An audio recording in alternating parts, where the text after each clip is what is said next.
Everyone, आज के lecture में हम बात करेंगे about the drugs inhibiting cell wall synthesis that is beta lactam antibiotics. Okay, so in my previous video we have already seen that how cell wall is synthesized, okay, and about what is the classification of the drugs. So आज की video में हम बात करेंगे about the penicillins. कैसे ये वो drugs है बीटा लैक्टम एंटीबायोटिक्स जिनके स्ट्रक्चर में बीटा लैक्टम रिंग होती है. ठीक है, मतलब कौन कौन सी antibiotic? Penicillin, cephalosporins, carbapenems and monobactams. ठीक है, तो आज हम बात करेंगे about all the details about these penicillins. Okay, सबसे ज़्यादा इनके एडवर्स इफेक्ट्स क्या होते हैं, how they act and all, कौन कौन से लाइक डिजीज कंडीशन में ये हम यूज़ कर सकते हैं. अगर रेजिस्टेंट हो गए तो फिर हमें क्या करना है. Very important topic from exam point of view. ठीक है, so all beta lactams are bactericidal. ये जितनी भी बीटा लैक्टम्स हैं ये क्या है? बैक्टीरियासाइडल है, मतलब बैक्टीरिया को किल करती हैं. ठीक है, उनकी ग्रोथ को अरेस्ट नहीं कर रही हैं, ये क्या कर रही है? सीधा किल कर रही है बैक्टीरिया को. So these bind to specific receptors, that is what penicillin binding proteins, PBP. ठीक है, ऑन बैक्टीरियल सेल मेम्ब्रेन. तो जो बैक्टीरिया की सेल मेम्ब्रेन है उस पर क्या करती हैं? ये पेनिसिलिन बाइंडिंग प्रोटीन्स होते हैं जो बैक्टीरिया की सेल मेम्ब्रेन पे, उस पे जाके ये एंटीबायोटिक्स बाइंड करती है. इससे क्या होगा? This will inhibit ट्रांसपेप्टाइडेज enzyme responsible for cross linking of peptidoglycan chains. I have already told you, here is the transpeptidase enzyme and this is responsible for what? Cross linking. ठीक है, ये जो chain बन गई थी, चेन इलोंगेशन से हमने देखा था N acetyl glucosamine, N acetyl muramic acid. ठीक है, इसका जब चेन इलोंगेशन हुआ था प्रोसेस, तब क्या हुआ था? ट्रांसपेप्टाइडेज एंजाइम की मदद से क्रॉस लिंकिंग हुआ था which provide structural integrity to cell wall. ठीक है, this is the cell wall structure basically. तो ट्रांसपेप्टाइडेज एंजाइम की मदद से ये काम पॉसिबल है. ठीक है, तो अब ये क्या करती है? एंटीबायोटिक इनहिबिट कर देगी ट्रांसपेप्टाइडेज एंजाइम. तो अगर ट्रांसपेप्टाइडेज एंजाइम इनहिबिट कर दे हम, तो क्या ये क्रॉस लिंकिंग स्ट्रक्चर बन पाएगा? नहीं, बिल्कुल नहीं बन पाएगा. ठीक है, तो क्या होगा? जब ये स्ट्रक्चर ही नहीं बन पाएगा तो जो बैक्टीरिया फॉर्म होगा वो कैसे फॉर्म होगा? It will be without cell wall. ठीक है, अब कोई बैक्टीरिया अगर सेल वॉल ही नहीं है, क्योंकि सेल वॉल क्या प्रोवाइड करती है? I told you, structural rigidity provide करती है बैक्टीरिया को. ठीक है, तो that bacteria will die because of water imbibition. ठीक है, अब देखो जैसे कुछ ऑर्गेनिज्म है, सपोज कोई ऑर्गेनिज्म है जिसके सेल वॉल ही प्रेजेंट नहीं है, तो those organisms are intrinsically resistant to these antibiotics. वो कौन सा है? माइकोप्लाज्मा, जिसमें सेल वॉल नहीं होती है. क्यों? ये एंटीबायोटिक्स क्या कर रही हैं? बैक्टीरिया सेल मेम्ब्रेन में पीबीपी पे एक्ट करके इनहिबिट कर रही है ट्रांसपेप्टाइडेज एंजाइम. तो ये इनहिबिट हो गया तो ये जो चेन बनी है ये सिर्फ चेन ही रह जाएगी, क्रॉस लिंकिंग नहीं हो पाएगा. ठीक है, दैट्स वाई बैक्टीरिया फॉर्म होगा without cell wall and it will die. तो इस तरह से इसका किलिंग एक्शन है इन एंटीबायोटिक्स का.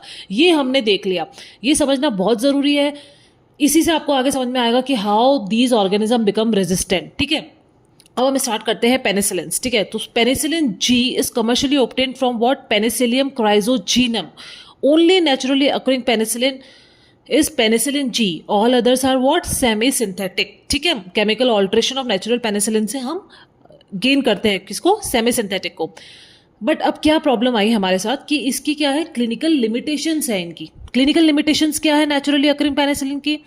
It is not effective orally. क्यों? क्योंकि it undergoes breakdown bye acid in the stomach. तो ये ओरली आप इसको नहीं दे सकते क्योंकि स्टमक के एसिड को ये बियर नहीं कर सकते. तो अभी हम प्रॉब्लम्स की बात कर रहे हैं. ठीक है, these has short duration of action. इनका ड्यूरेशन ऑफ एक्शन बहुत छोटा होता है. क्यों? क्योंकि rapid excretion through kidney via tubular secretion. दूसरी प्रॉब्लम हमने ये देखने को मिली नेचुरली अकरिंग के साथ. तीसरी प्रॉब्लम क्या आई? Narrow spectrum of activity. मतलब इनका जो स्पेक्ट्रम है, मतलब only few gram positive bacteria ही क्या होते हैं? These antibiotics can kill. कौन सी? Penicillin G. ठीक है, इवन जो ग्राम पॉजिटिव बैक्टीरिया जिसके लिए ये एक्टिव थी कुछ टाइम के लिए, अब वो भी क्या हो गए हैं? रेजिस्टेंट हो गए हैं to penicillin G due to development of penicillinase और बीटा लैक्टमेस और ऑल्टर्ड पेनिसिलिन बाइंडिंग प्रोटीन्स. ठीक है, रेजिस्टेंट कैसे डेवलप होता है इसका already I have uploaded video, you can watch in playlist. Okay, so इस केस में कैसे होगा? Due to development of what? जो बैक्टीरिया है वो क्या डेवलप कर लेगा? एक वेपन डेवलप कर लेगा, एक हथियार डेवलप कर लेगा, और वो क्या है? बीटा लैक्टेमेस एंजाइम, जिसका दूसरा नाम क्या है, पेनिसिलिनेज, ठीक है, या फिर ऑल्टर कर लेगा पेनिसिलिन बाइंडिंग प्रोटीन, ये जो सेल मेम्ब्रेन में प्रेजेंट है, ये ऑल्टर्ड साइट हो जाएंगे, ठीक है। सपोज इस साइट का शेप इस तरह से था, तो अब वो क्या हो जाएगा, सपोज इस तरह से हो जाएगा, तो जो एंटीबायोटिक है वो किल ही नहीं कर पाएगी, ठीक है। इस तरह से ये प्रॉब्लम्स आ गई हमें। सबसे मेजर प्रॉब्लम देखो जो पेनिसिलिन के साथ एसोसिएटेड है वो है hyper sensitivity reaction, okay. So this is very very important. तो इन सब प्रॉब्लम को देखते हुए हमने क्या डिराइव करा, हमने सोचा कि ये प्रॉब्लम्स है तो हम किसको डिराइव करते हैं, न्यूअर पेनिसिलिन्स को हम डिराइव करते हैं, ठीक है। तो जब न्यूअर पेनिसिलिन्स आई तो वो क्या थी, acid resistant and orally administered, ठीक है। जैसे जो नेचुरली अकरिन थी वो क्या था, एसिड में जाके क्या हो रहा था, ब्रेक डाउन हो रहा था उसका, ठीक है, एसिड लेबाइल थी। अब क्या हो गया, ये जो हमने नई पेनिसिलिन बनाई ये एसिड रेजिस्टेंट थी और इसको आप ओरली भी एडमिनिस्टर कर सकते हैं, okay. That's why acid resistant penicillin को आप कैसे याद कर सकते हैं, क्या क्या नेम है इसका, एक निमोनिक है वोडका, ठीक है। V stand for what, penicillin V, O stand for oxacillin, D stand for dicloxacillin, के और सी, ठीक है, you can remember it as VODCA spelling. Cloxacillin, A stand for amoxicillin and ampicillin. This is a mnemonic for what, acid resistant penicillin. Okay. दूसरी problem थी हमारे पास duration, उसका short duration of action था। तो हमने जो न्यूअर पेनिसिलिन बनाई उसमें क्या था, बेंजाथीन एंड प्रोकेन ग्रुप हमने ऐड कर दिया, किसको, पेनिसिलिन जी को। जो हमारे पास ये पेनिसिलिन थी, ठीक है, पेनिसिलिन जी, इसमें हमने क्या कर दिया, हमने एक ग्रुप ऐड कर दिया जिसका नाम है बेंजाथीन एंड प्रोकेन ग्रुप, ठीक है। उससे क्या हो गया, पेनिसिलिन जी अब लॉन्ग एक्टिंग हो गई, ठीक है। तो उसका नाम क्या दे दिया हमने, बेंजाथीन पेनिसिलिन जी और प्रोकेन पेनिसिलिन जी, जिसमें से benzathine penicillin G is the longest acting penicillin. This is very important, okay. अब और दूसरी प्रॉब्लम हमारे पास क्या थी, एक्सक्रीशन हो रहा था। कैसे, एक्सक्रीशन में क्या आ रहा था कि rapid excretion through kidney via tubular secretion. तो अब हमने क्या किया, प्रोबेनिसिड को इसके साथ अगर हम एडमिनिस्टर कर दे, ठीक है, तो क्या होगा, प्रोबेनिसिड जो ड्रग है अगर हमने पेनिसिलिन के साथ एडमिनिस्टर कर दिया, it will inhibit tubular secretion of penicillin, जिस वजह से पेनिसिलिन काफी लंबे टाइम तक बैठ के काम कर सकती है, ठीक है। फिर हमारे पास प्रॉब्लम थी स्पेक्ट्रम की, ठीक है। स्पेक्ट्रम मतलब कि इसका नैरो स्पेक्ट्रम ऑफ एक्टिविटी था। तो हमने क्या करा, newer penicillin with extended spectrum हमने डेवलप कर दी। अभी तो हमने न्यूअर पेनिसिलिन इस तरह से डेवलप कर दी कि एसिड रेजिस्टेंट पेनिसिलिन हो गई, तो अब हमने स्पेक्ट्रम भी बढ़ा दिया इनका। तो स्पेक्ट्रम बढ़ाने से क्या हुआ, newer penicillin with extended spectrum एक कैटेगरी ही बना दी हमने, जैसे एसिड रेजिस्टेंट थी वैसे इसको भी हमने कैटेगरी बना दिया, ठीक है। एक्सटेंडेड स्पेक्ट्रम पेनिसिलिन में कौन कौन सी ड्रग्स आती हैं, amino penicillin, carboxy penicillin, ureido penicillin, ये सब हम ऑलरेडी क्लासिफिकेशन में देख चुके हैं, ठीक है। सो अमीनो पेनिसिलिन में क्या थी, ampicillin, amoxicillin, okay, and bacampicillin and hetacillin, ठीक है। वैसे तो आप क्या याद कर सकते हैं, एम्पिसिलिन अमोक्सिसिलिन भी इनफ है याद करने के लिए, बट आप अगर लेटेस्ट याद करना चाहते हैं तो बेकेम्पिसिलिन एंड हेटासिलिन आप याद कर सकते हैं, ABH, ठीक है। देन कार्बोक्सी पेनिसिलिन में था carbenicillin and ticarcillin, and ureido penicillin में था मेजलोसिलिन, एजलोसिलिन, पाइप्रासिलिन, मेजलो एजलो पाइप्रा, ऐसे याद कर सकते हैं। तो क्या बन गया, CT मैप, या फिर CT मैप, या फिर BH भी आप याद कर सकते हैं, तो अब CT मैप, ओके, आप ऐसे याद कर सकते हैं, ठीक है। अब बात देखने की इसमें क्या है, जो एक्सटेंडेड स्पेक्ट्रम हमने बनाया उसमें क्या था, जो कार्बोक्सी पेनिसिलिन है और यूरिडो पेनिसिलिन है वो क्या है, एंटी सीडोमोनाल एक्टिविटी है इनकी, मतलब ये सीडोमोनास के अगेंस्ट काम करती है, कौन सी, कार्बोक्सी पेनिसिलिन और यूरिडो पेनिसिलिन, जिसमें भी यूरिडो पेनिसिलिन की स्पेशली क्लेप्सिला इन्फेक्शन के अगेंस्ट भी एक्स्ट्रा एक्टिविटी है, किसकी, ओनली यूरिडो पेनिसिलिन की। और इन सबकी किसके अगेंस्ट है, gram negative bacteria, specially E coli, Salmonella और शिजेला, ठीक है, इनके अगेंस्ट। सो ओवरऑल हमने क्या देखने को मिला, यहाँ पे हमारी जो प्रॉब्लम आई थी कि हमने नेचुरली सबसे पहले क्या करा, पेनिसिलिन को एक्सट्रैक्ट किया, ठीक है। कोई भी ड्रग आप नेचुरली एक्सट्रैक्ट करते हैं तो बट हमें ये सब क्लिनिकल लिमिटेशन देखने को मिली कि अगर हम ओरली ले रहे हैं तो वो एसिड लेबाइल है, शॉर्ट ड्यूरेशन ऑफ एक्शन है, नैरो स्पेक्ट्रम है, हाइपर सेंसिटिव रिएक्शन है। तो अब यहाँ पर हमने न्यूअर पेनिसिलिन को डेवलप किया, और इनको डेवलप किया तो हमारी प्रॉब्लम सॉल्व हो गई, और आपके लिए एक क्लासिफिकेशन ऐड हो गया याद करने के लिए कि इस तरह से आपको याद करना है। निमोनिक अगर आपको देखना है तो please watch my previous video in playlist, okay.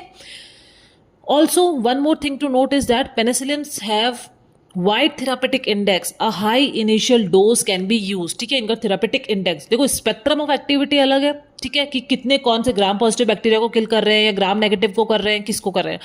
And wide therapeutic index मतलब आप ऐसा नहीं है जिसका जैसे सपोज नैरो थेरापेटिक इंडेक्स है, उस केस में क्या होता है, आप 0.1 डोज भी अगर किसी दवाई की आप बढ़ाएंगे तो क्या होगा, बहुत मेजर उसका थेरापेटिक रिस्पॉन्स देखने को मिलेगा।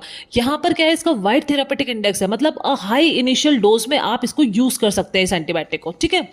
सो अब सबसे इंपॉर्टेंट बात ये आती है कि अब प्रॉब्लम ऑफ रेजिस्टेंट जो है, ठीक है, कि अब जो रेजिस्टेंस डेवलप हो रहा है, ठीक है, उसकी जो प्रॉब्लम है, कैसी प्रॉब्लम थी, जो मैंने आपको बताया था कि ग्राम पॉजिटिव के नैरो स्पेक्ट्रम था, लेकिन अब वो भी क्या हो गए, रेजिस्टेंट हो चुके हैं पेनिसिलिन के। क्यों? क्योंकि इस ऑल्टर्ड की वजह से या बीटा लैक्टेमेस एंजाइम की वजह से। तो अब इस प्रॉब्लम का सॉल्यूशन क्या है हमारे पास, बाकी सब तो हमने सॉल्व कर लिया, अब क्या सॉल्यूशन है। देखो रेजिस्टेंस, ये I have seen many students confusing between beta lactamase और beta lactam ring and all, ठीक है। तो वो मैं कंफ्यूजन क्लियर करना चाहती हूँ। सबसे पहले सपोज ये बैक्टीरिया है, ठीक है, ये आपने पेनिसिलिन दी है बैक्टीरिया पेशेंट को। सपोज ये पेशेंट है जिसमें इस बैक्टीरिया का इन्फेक्शन हो चुका है, ठीक है, तो आपने बाहर से ये मेडिसिन एडवाइस करी, कौन सी, पेनिसिलिन। तो आपने मेडिसिन क्यों दी है, ताकि बैक्टीरिया किल हो जाए, ठीक है। ये तो नॉर्मली होना चाहिए था, बट क्या हुआ है, इस बैक्टीरिया को पता लग गया कि आप पेनिसिलिन मेडिसिन देना चाह रहे हैं, ठीक है। तो ये बैक्टीरिया ने क्या करा, एक वेपन डेवलप कर लिया जिसका नाम क्या है, बीटा लैक्टमेस एंजाइम। ये इसने एक वेपन डेवलप कर लिया कि आप इसको पेनिसिलिन दोगे तो ये अटैक कर लेगा किससे, बीटा लैक्टमेस से। अब जो आप पेनिसिलिन दे रहे हो वो अपने आप में क्या है, बीटा लैक्टम रिंग है, वो खुद ही वो किसका बना हुआ होता है, बीटा लैक्टम रिंग का बना हुआ होता है। तो अब जब आप इसने वेपन डेवलप कर लिया बीटा लैक्टेमेस, तो ये क्या करेगा, बीटा लैक्टेमेस इस पेनिसिलिन को तोड़ देगा, ब्रेक डाउन कर देगा, जिस वजह से पेनिसिलिन क्या होगी, इनइफेक्टिव हो जाएगी to treat the infection which is caused in the patient, ठीक है। तो ये पेनिसिलिन जो भी बीमारी है उसको ट्रीट ही नहीं कर पाएगी, ठीक है। अब क्या होगा, तो अब आपने क्या करा, इसका सॉल्यूशन क्या निकाला, आप एक मेडिसिन लेके आ गए या कुछ लेके आ गए, नई कैटेगरी लेके आ गए, मतलब आपके लिए क्लासिफिकेशन ऐड हो गया। वो क्या है, बीटा लैक्टेमेस इनहिबिटर्स। अगर मैं ये जो एंजाइम इसने डेवलप करा है, बैक्टीरिया को लगा कि हम होशियार नहीं है, ठीक है, लेकिन हमने क्या करा, हमने एक और होशियारी दिखाई कि अच्छा अगर इसने वेपन डेवलप कर लिया बीटा लैक्टेमेस, तो हम भी एक नई कैटेगरी ऑफ ड्रग लेके आ जाते हैं जिसका नाम क्या है, बीटा लैक्टेमेस इनहिबिटर्स। तो अगर मैं इसके एंजाइम को इनहिबिट कर दूं यहाँ पे, तो क्या ये पेनिसिलिन को ब्रेक डाउन कर पाएगा, नहीं। लेकिन इसको करने के लिए, मुझे इसको इनहिबिट करने के लिए क्या देना पड़ेगा, बीटा लैक्टेमेस इनहिबिटर्स ड्रग मुझे देनी पड़ेंगी, ठीक है, ताकि ये डिग्रेड ना हो, ठीक है। तो पेनिसिलिन को मुझे एडमिनिस्टर करना पड़ेगा beta lactamase inhibitor category of drug की। तो अगर मैं बीटा लैक्टेमेस इनहिबिटर को ऐड करूं पेनिसिलिन में, तो नो डिग्रेडेशन होगा। क्यों? क्योंकि बीटा लैक्टेमेस इनहिबिटर्स क्या करती है, इनहिबिट कर देगी बैक्टीरियल एंजाइम को, ठीक है। देखो अगर मैं बात करूं beta lactamase inhibitors, is very important short note also, help restore और एनहेंस इट्स एंटीबैक्टीरियल एक्टिविटी। कौन कौन सी होती है, clavulanic acid, sulbactam, tazobactam and avibactam. This is what a newer non beta lactam inhibitors. ये हम बाद में बात करेंगे, ठीक है। इनका मैकेनिज्म ऑफ एक्शन क्या करते हैं, दे बाइंड बीटा लैक्टेमेस एंजाइम। ये जो बीटा लैक्टेमेस एंजाइम है इसको ये बाइंड करती है, ठीक है, and in bacteria preventing it to hydrolyzing the beta lactam ring of the antibiotic। तो जो बीटा लैक्टम रिंग है एंटीबायोटिक है वो हाइड्रोलाइज नहीं हो पाएंगी। तो क्लिनिकल यूज क्या है इसका, combine with beta lactam antibiotics, जैसे अमोक्सिसिलिन है, ठीक है, इसको हमने किससे कंबाइन कर दिया, बीटा लैक्टेमेस इनहिबिटर कौन सी, क्लेवुलेनिक एसिड। आपने नाम सुना होगा ऑगमेंटिन 625 मिलीग्राम, ठीक है, वो यही होता है, ठीक है। पाइपरासिलिन को किससे कंबाइन कर दिया हमने, टेजोबैक्टम। एम्पिसिलिन को किससे कर दिया, सुलबैक्टम। सेफ्टाजिडिम को किससे कर दिया, एवीबैक्टम, ठीक है। तो all these combination broaden the spectrum of activity against beta lactamase producing bacteria. तो अगर कोई बैक्टीरिया बीटा लैक्टेमेस प्रोड्यूस कर रहा है तो हम कौन सी ड्रग लेके आ गए उसके लिए, बीटा लैक्टेमेस इनहिबिटर्स। या फिर दूसरी ड्रग क्या है, पेनिसिलिनेस रेजिस्टेंट पेनिसिलिन, कि अगर वो ये प्रोड्यूस भी कर रहा है बीटा लैक्टेमेस, या दूसरा नाम क्या है इसका, पेनिसिलिनेस, ठीक है। तो हमारे पास ऐसी एंटीबायोटिक अवेलेबल है जो इस एंजाइम के प्रति क्या है, रेजिस्टेंट है। देखो अगर सेंसिटिव है तब तो आपको बीटा लैक्टेमेस इनहिबिटर्स के साथ कंबाइन करना पड़ेगा, ठीक है, क्योंकि इसमें वो पावर नहीं है कि इसको डील कर सके इस बैक्टीरिया को, ठीक है। जो बीटा लैक्टेमस प्रोड्यूस कर रहा है, या फिर ऐसी एंटीबायोटिक दे दो कि उसको किसी के साथ की जरूरत नहीं है, उसको बीटा लैक्टेमस इनहिबिटर्स की भी जरूरत नहीं है, वो खुद में इतनी पावरफुल है, तो उसका नाम हमने क्या दे दिया, पेनिसिलिनेस रेजिस्टेंट पेनिसिलिन्स। ओके, तो वो कौन कौन सी ड्रग है निमोनिक क्या है, I have already told you, McDon that is methicillin, cloxacillin, dicloxacillin, oxacillin and nafcillin. ठीक है, ये इसका निमोनिक है। देन कमिंग टू द हमारी लास्ट प्रॉब्लम थी, जो लास्ट प्रॉब्लम थी वो क्या थी, हाइपर सेंसिटिविटी रिएक्शंस। ठीक है, उसमें क्या था, it can occur with any penicillin, मतलब कोई भी पेनिसिलिन है उसके साथ जो मेजर रिएक्शंस होते हैं वो कौन से होते हैं, हाइपर सेंसिटिविटी रिएक्शन। देखो, जो भी हाइपर सेंसिटिविटी रिएक्शन है या फिर जो भी एडवर्स रिएक्शन सबसे ज्यादा देखने को मिलते हैं in the category of what, hyper sensitivity, वो किसके साथ होते हैं, हमेशा पेनिसिलिन के साथ होते हैं। ठीक है, so most common drugs, even these are the most common drugs which show what, anaphylactic shock. ठीक है, अगर कोई पर्सन है that is severely allergic to any penicillin, then कोई भी बीटा लैक्टेम आपको नहीं एडमिनिस्टर करना है। ठीक है, बीटा लैक्टेम मतलब जो भी हमने पढ़ा है, ये जो बीटा लैक्टेम एंटीबायोटिक है, अगर कोई भी इंडिविजुअल किसी भी पेनिसिलिन एंटीबायोटिक के प्रति वो एलर्जिक है, ठीक है, प्योर एलर्जी डिटेक्ट हो चुकी है, तो आपको कोई भी बीटा लैक्टेम एंटीबायोटिक एडमिनिस्टर नहीं करनी है एक्सेप्ट मोनोबैक्टेम्स। ठीक है, एस्ट्रियोनाम। ठीक है, इसके अलावा आप कोई सी भी एंटीबायोटिक, क्योंकि क्रॉस सेंसिटिविटी इसके केस में नहीं होती है। ठीक है, अब अगर हम बात करें फार्माकोकाइनेटिक प्रोफाइल की, तो 1 gram penicillin is equal to 1.6 million units, and gastric acid break down किसको करता है, पेनिसिलिन को। गैस्ट्रिक एसिड हमने देखा था एसिड लेबाइल होता है। पेनिसिलिन जी को आप इंट्रामस्कुलरली एडमिनिस्टर करेंगे, हाफ लाइफ होती है इसकी 6 to 12 आवर्ली। ठीक है, और बेंजाथिन पेनिसिलिन क्या है, लॉन्गेस्ट एक्टिंग है ड्यू टू स्लो रिलीज। ठीक है, अब हम बात करते हैं नेक्स्ट हमारा जो टॉपिक है वो क्या है, क्लिनिकल यूज। ठीक है, clinical use of these penicillin. तो finally we have completed this, now coming to clinical use which is very important. So penicillin G का क्लिनिकल यूज याद करने के लिए आपके पास निमोनिक है, लास्ट मैन।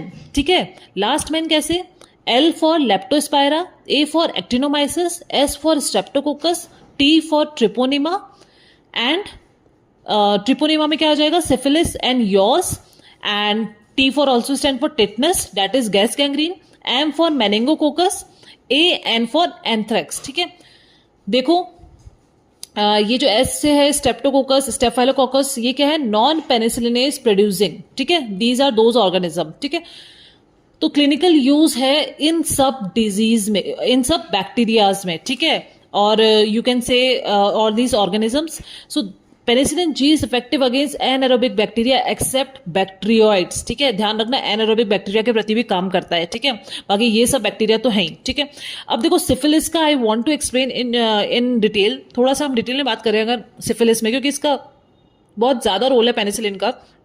तो सिफिलिस अगर प्राइमरी, सेकेंडरी और अर्ली लेटेंट है, ठीक है, स्टेज में, तो क्या होगा, benzathine penicillin G 2.4 million units intramuscularly once आपको एडमिनिस्टर करना है। अब अगर लेट लेटेंट है या टर्शरी सिफिलिस है विदाउट न्यूरोसिफिलिस, तो आप क्या एडमिनिस्टर करेंगे, benzathine penicillin G weekly for 3 weeks. ठीक है, आपको इस तरह से इसकी डोज एडजस्ट करनी है। पहले तो क्या था, इंट्रामस्कुलरली वंस। ठीक है, देन आपको वीकली फॉर 3 वीक्स करना है। देन अगर न्यूरोसिफिलिस है, then aqueous penicillin G 18 to 24 million units IV daily given every 3 to 4 hours or as continuous infusion for 10 to 14 days in case of neurosyphilis. This is very important. Also, you have to note very important point that जब भी आप penicillin administer करेंगे patient में, syphilis के patient में, तो एक transient immunological reaction develop होगा जिसका नाम क्या होता है, जेरिश हर्शहीमर रिएक्शन। ठीक है, मतलब ये विद इन 4 आवर्स आपको दिखने को मिलेगा। ठीक है, और फिर क्या होगा, 8 आवर्स में ये बिल्कुल पीक पे पहुंचेगा, and in about 12 to 14 hours ये क्या होगा, सबसाइड हो जाएगा। ठीक है, this is called as Jarisch Herxheimer reaction. इसमें क्या होता है, फीवर होगा, हेडेक होगा, माइल्जिया होगा, and some cutaneous reactions also are also seen. Okay, now अब ये तो मैंने निमोनिक बताया था आपको कौन कौन से बैक्टीरियाज में ये पेनिसिलिन जी काम करती है, लास्ट मैन। ठीक है, अब I also want to tell you कि किस डिजीज कंडीशन में हम पेनिसिलिन को यूज कर सकते हैं, पेनिसिलिन जी को। तो आप वो कैसे याद करेंगे, डिजीज कंडीशन मास्टर जिल। ठीक है, मास्टर जिल करके आप याद कर सकते हैं। तो M for meningococcus, A for actinomycosis, S for streptococcal infection, both group A and group B.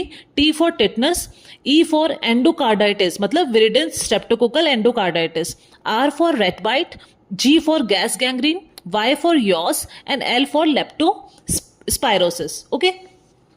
So next हम बात करेंगे अबाउट द, ये तो हमने किसका क्लिनिकल यूज देख लिया, पेनिसिलिन जी का. अब हम बात करते हैं about the methicillin, cloxacillin, oxacillin and nafcillin. ठीक है, देखो इसमें क्या हुआ कि हमने इनको सब एंटीबायोटिक्स को यूज किया स्टेफाइलोकोकस ऑरियस इन्फेक्शन को ट्रीट करने में. ठीक है, बट क्या हुआ, एक कुछ बैक्टीरिया ऐसे थे जिन्होंने मेथिसिलिन के लिए भी रेजिस्टेंट डेवलप कर लिया. वो इतने होशियार थे कि उन्होंने वापस से मेथिसिलिन के लिए रेजिस्टेंट डेवलप कर लिया.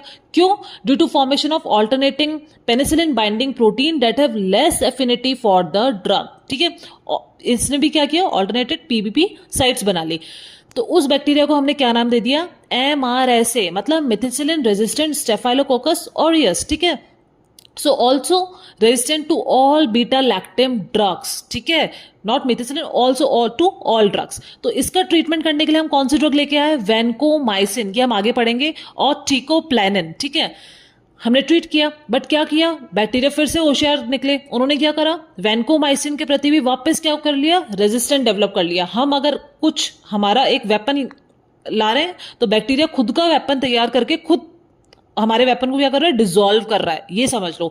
तो हमने क्या करा, इसने जब मेथिसिलिन रेजिस्टेंट डेवलप करा तो हमने वेनकोमाइसिन से ट्रीट कर दिया. अब इसने क्या करा, वेनकोमाइसिन के अगेंस्ट भी रेजिस्टेंट डेवलप कर लिया, तो उसको हमने क्या नाम दिया, वेनकोमाइसिन रेजिस्टेंट स्टेफाइलोकोकस ऑरियस. तो अब उसको ट्रीट करने के लिए हमारे पास कौन सी ड्रग है, लाइनेजोलिड और स्टेप्टोग्रामिन्स. ये जब हम पढ़ेंगे then I will again point out this sheet और दिस नोट पेज. ठीक है, तब हम को रिलेट करके पढ़ेंगे. ठीक है, so this is very important pre PG wise, mind these points. Okay, note these points. Then we have third category of drug, ampicillin और amoxicillin. ठीक है, इनका यूज क्या है, these are wide spectrum penicillinase sensitive antibiotics हैं ये. ठीक है, ऑब्वियसली तो अगर सेंसिटिव है तो आपको किसके साथ देना पड़ेगा, बीटा लैक्टेमेज इनहिबिटर्स के साथ. ठीक है, एमोक्सिसिलिन प्लस क्लेवुलेनिक एसिड. ठीक है, like that.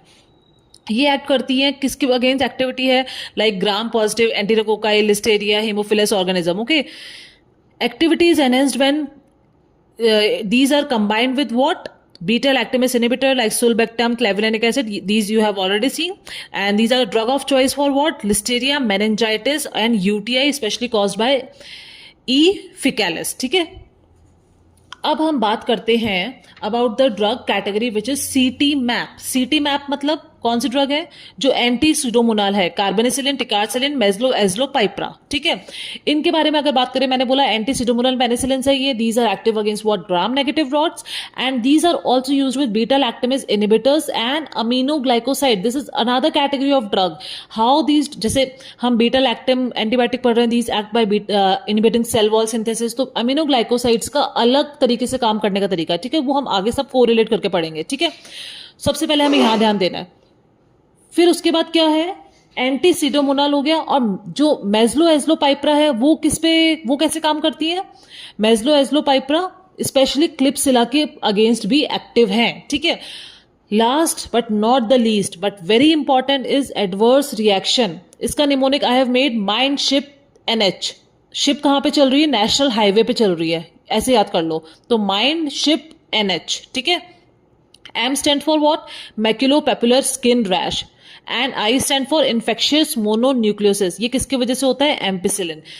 N stand for what, nausea. ठीक है, D stand for diarrhea. This happens because of amoxicillin and ampicillin. देखो जब भी आप किसी पेशेंट को अगर आप देंगे एमोक्सिसिलिन, आपने अगर कभी देखा होगा क्लिनिकल साइड पे, तो जब भी आप एमोक्सिसिलिन पेशेंट को प्रिस्क्राइब करते हैं तो पेशेंट मैक्सिमम टाइम डायरिया की कंप्लेन लेके आता है. ठीक है, then we have S for seizures, which is due to procaine penicillin. H is for hypersensitivity reaction, that is serum sickness or anaphylaxis. These are due to beta lactams. I is for interstitial nephritis. It is due to methicillin. P is for pseudomembranous colitis, which is due to ampicillin. N for neutropenia, which is due to nefcillin. And H for hepatitis, which is due to oxacillin. So these are the adverse reaction complete, and every point is covered regarding penicillin. This is very very important topic. Please go through the whole video and listen each and every point carefully, and if you have any doubt, please comment below. Thank you for watching. Like, share and subscribe.